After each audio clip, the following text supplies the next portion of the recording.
Hi everyone. भाई पिछले कुछ एक दिनों से मुझे ऐसा लग रहा है कि मैं तो मजीशियन बन गया। फ्लिपकार्ट की बिग बिलियन सेल पे जिस चीज़ पे हाथ रखो वही आउट ऑफ स्टॉक, और कार वर्ल्ड के अंदर जिस गाड़ी को देखो उसके प्राइस इंक्रीज हो रहे हैं। जी हाँ, पिछले कुछ दिनों में काफ़ी सारी गाड़ियां हैं और काफ़ी सारे मॉडल्स हैं जिनके धीरे धीरे कंपनियां रेट बढ़ाई जा रही हैं और कस्टमर्स को आइडिया नहीं है। वो तो बाद में जब वो गाड़ी लेने जाते हैं, प्राइस चेक करते हैं, तब उनको लगता है कि अरे ये तो इतने की थी, अब इतने की हो गई। एग्जांपल दूंगा मैं, थोड़ा महंगे से शुरू करते हैं, धीरे धीरे सस्ते पे आते हैं। सबसे पहले आती है ऑडी A4। इसमें 3 वेरिएंट्स आते हैं, प्रीमियम, प्रीमियम प्लस और टेक्नोलॉजी। इन तीनों वेरिएंट्स में ऑडी वालों ने 2 नई कलर स्कीम्स ऐड करी हैं, टैंगो रेड और मैनहट्टन ग्रे। और प्रीमियम प्लस इन दोनों के रेट्स तो बराबर है, 43.12 एंड 47.27 लाख रिस्पेक्टिवली। लेकिन टेक्नोलॉजी पैक के रेट्स बढ़ा दिए। 1,02,000 का प्राइस इंक्रीज है। टेक्नोलॉजी पैक है 51 लाख से 1,000 रुपए कम, 50.99 लाख ओनली का। बट ऐसी बात नहीं है कि वैसी रेट बढ़ा दिए, 2 चीजें डाली हैं टेक्नोलॉजी में। 19 speaker Bang & Olufsen premium sound system with 3D surround sound, 16 channel का एम्पलीफायर है और टोटल 755 वॉट्स की पावर आउटपुट है। यूं समझो कि होम थिएटर में से स्क्रीन हटा के बाकी सब डाल दिया हो, या शायद उससे भी ज्यादा। और एक इसमें इन्होंने स्टीयरिंग व्हील में चेंज किया है, flat bottom sports steering wheel दिया है। अब नेक्स्ट कार वो है जिसके अंदर प्राइस राइज तो नहीं हुआ है, लेकिन एक नया एडिशन निकाला है जो थोड़ा सा एक्सपेंसिव है और उसमें थोड़े से चेंजेस हैं। टाटा पंच। टाटा वाले भी निकाले जा रहे हैं Kaziranga edition, jet edition, dark edition. अब पंच के लिए इन्होंने निकाल दिया कैमो एडिशन। इस कैमो एडिशन की जितनी भी एडवर्टाइजमेंट्स हैं, जो भी इसकी वीडियोस हैं, जो भी न्यूज आर्टिकल्स हैं, उनमें सब में दिखाया जाता है now it comes with LED tail lamps, now it comes with 7 inch floating touch screen. मतलब जो चीजें स्टैंडर्ड पंच में थी उन्हीं चीजों को थोड़ा बहुत एडवर्टाइज कर देते हैं कैमो पंच के साथ, जबकि वो सारे features non camo edition standard Punch में भी हैं। पंच के 4 में से जो 2 बीच वाले वेरिएंट्स हैं, एडवेंचर और अकम्प्लिश्ड, उसके अंदर कैमो एडिशन अवेलेबल है। और इस कैमो एडिशन में आपको क्या मिलता है? इंटीरियर फैब्रिक चेंज कर दिया, जिसको ये लोग कहते हैं no limits vibe in premium fabric seats with a supreme knit. कुछ नहीं है, सेम चीज है, बस थोड़ा सा चेंज कर दिया इंटीरियर और थोड़े से कैमो इंसर्ट्स डाल दिए इन्होंने। साथ ही साथ डैशबोर्ड में इन्होंने एक मिलिट्री ग्रीन कलर दिया हुआ है और वो ट्राई एरो थीम दी हुई है, जो कि इनके सारे एडिशंस में होती है, चाहे वो डार्क एडिशन हो, काजीरंगा एडिशन हो, बस कलर का फर्क रहता है। अब एक्सटीरियर पे चलते हैं। एक्सटीरियर पेंट है फॉलिएज ग्रीन और डुअल टोन पेंट फिनिश में आता है, जिसमें कि छत आप या तो व्हाइट ले सकते हो या ब्लैक ले सकते हो। फ्रंट बम्पर में एक स्किड प्लेट लगा रखी है गन मेटल कलर की। फ्रंट फेंडर के ऊपर आपको कैमो की बैजिंग मिल जाएगी और अकम्प्लिश्ड के डैजल पैक में जहां आपको डायमंड कट अलॉयज मिल रहे थे, वहां चारकोल अलॉयज मिल जाएंगे। बाकी मैकेनिकली कोई चेंज नहीं है, फीचर्स में कोई चेंज नहीं है, इक्विपमेंट में कोई चेंज नहीं है। इन सब चीजों के 15,000। ठीक वैसी जैसे फोक्सवैगन वालों ने टाइगुन की फर्स्ट एनिवर्सरी एडिशन निकाल दी, थोड़ी मोटी चीजें दे दी और थोड़े से एडिशनल पैसे ले रहे हैं। वीडियो मैंने ऑलरेडी बना रखी है उसकी। ऑल इन ऑल मुझे तो ये इतना कोई वैल्यू फॉर मनी लगता नहीं है। बाकी आप अपने ओपिनियन कमेंट बॉक्स में बता देना। अब चलते हैं कुछ ऐसी गाड़ियों पे जिसमें प्राइस बस वैसे ही बढ़ा दिया, नहीं कोई एडिशनल फीचर नहीं है, कुछ नहीं है। बस वो कंपनी वाले कहते हैं ना कि नहीं इन्फ्लेशन है, महंगाई है, रॉ मटेरियल महंगा है, इसलिए बताता हूँ। सबसे पहले बात करते हैं MG की।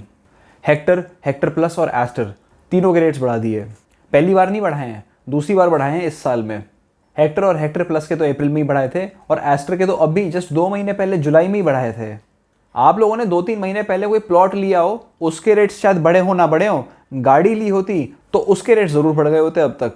अगर हेक्टर की बात करें तो हेक्टर के प्राइजेस 20,000 से 28,000 तक बढ़ाए हैं for both petrol as well as diesel. Maximum hike इनके स्टाइल वेरिएंट में है, जो कि लोएस्ट वेरिएंट है। सबसे कम हाइक 20,000 का स्मार्ट वेरिएंट, जो कि बीच वाले मॉडल्स हैं, और 25,000 का हाइक इनका जो टॉप एंड शार्प वेरिएंट है उसमें। डिटेल ब्रेकअप देखने के लिए आप वीडियो को पॉज करके वो एक्सेल का स्नैपशॉट देख सकते हैं। अगर बात करें हेक्टर प्लस की, तो इसका प्राइस इंक्रीज हुआ है 25 से 28,000 के बीच में, जिसमें कि 25,000 का हाइक है 6 सीटर वर्जन के लिए और 28,000 का हाइक है 7 सीटर वर्जन के लिए। लेकिन 6 सीटर सुपर डीजल और 7 सीटर स्टाइल पेट्रोल, इनके लिए कोई रेट हाइक नहीं है। अगर एस्टर की बात करें तो यूनिफॉर्मली सबका 10,000 बढ़ा दिया, EX वेरिएंट्स को छोड़ के। अभी थोड़े टाइम में ही हेक्टर का फेसलिफ्ट वर्जन आने वाला था और मुझे लग ही रहा था कि फेसलिफ्ट आने के बाद ये शायद थोड़े से रेट्स इंक्रीज करेंगे, लेकिन उन्होंने प्राइजेस पहले हाइक कर दिए। कहीं ऐसा ना हो कि फेसलिफ्ट आया उसके बाद फिर से प्राइस हाइक कर दें कि जी अब तो फेसलिफ्ट आ गया। MG वालों का प्लान वैसे भी है कि हेक्टर और हेक्टर प्लस के लिए entry level EX variants introduce करना है। तो ये लोग अब शायद यही कर रहे हैं कि करंट जो मॉडल्स हैं इनके थोड़े से रेट्स बढ़ाते रहो और जो इनके पुराने रेट थे लोएस्ट वेरिएंट के, उसमें EX वाला मॉडल फिट कर दो, जिससे कि बाद में ये दिखाया जा सके पब्लिक को कि देखो स्टार्टिंग प्राइस पहले भी इतना ही था, अब भी इतना ही है। बाकी जब EX आएगा तब पता चलेगा कि कितने का आता है। अब बात करते हैं हमारे ट्विन पीक्स महिंद्रा की। जस्ट अभी थोड़े दिन पहले एक अच्छी खासी खबर डाली थी मैंने कि XV700 के वेटिंग पीरियड थोड़े से कम हो गए हैं, कि अब इन्होंने प्राइसेस बढ़ा दिए और प्राइसेस भी अप टू 37,000 बढ़ाए हैं। MG वालों से भी आगे निकल गए।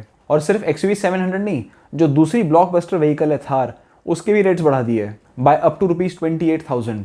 दोनों एसयूवीज का इस साल में तीसरा प्राइस हाइक है। वेल एक और कंपनी है जिसने इस साल 2022 में अपनी कार के प्राइसेस 3 नहीं 4 बार हाइक किए हैं।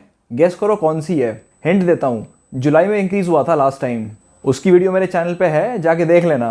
रीजन क्या प्राइस हाइक का? राइजिंग इनपुट कॉस्ट, वो तो ठीक है, वो तो सभी के लिए है, but main cheese supply and demand.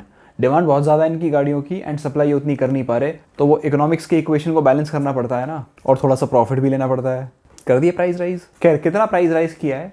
XUV 700 के जो पेट्रोल वेरिएंट्स हैं उनका प्राइस राइज हुआ है बिटवीन 22,000 एंड 35,000, और जो डीजल वेरिएंट्स हैं उनका प्राइस राइज हुआ है बिटवीन 20,000 एंड 37,000। अगर आप ध्यान से एक्सेल शीट देखोगे तो आपको देखेगा कि AX3 मैनुअल ट्रांसमिशन 5 सीट, इसका प्राइस हाइक सबसे कम है, और दूसरी तरफ AX7 लग्जरी ऑटोमेटिक 7 सीट, इसके प्राइस हाइक मैक्सिमम है। अब चलते हैं महिंद्रा थार पे। जो पेट्रोल वेरिएंट है उसमें तो ज़्यादा प्राइस हाइक नहीं है, 6 से 7 हज़ार ही है, बट डीजल वेरिएंट में काफ़ी ज़्यादा प्राइस हाइक है। ऑटोमेटिक ट्रांसमिशन वालों का 26,000 और मैनुअल ट्रांसमिशन वालों का 28,000 प्राइस इंक्रीज कर दिया है। सिर्फ यही नहीं, महिंद्रा ने बोलेरो को भी नहीं छोड़ा। महिंद्रा वालों ने बोलेरो के प्राइसेस इंक्रीज कर दिए हैं बाय अप टू ₹22,000, और बोलेरो नियो के प्राइसेस इंक्रीज कर दिए हैं बाय अप टू ₹21,000।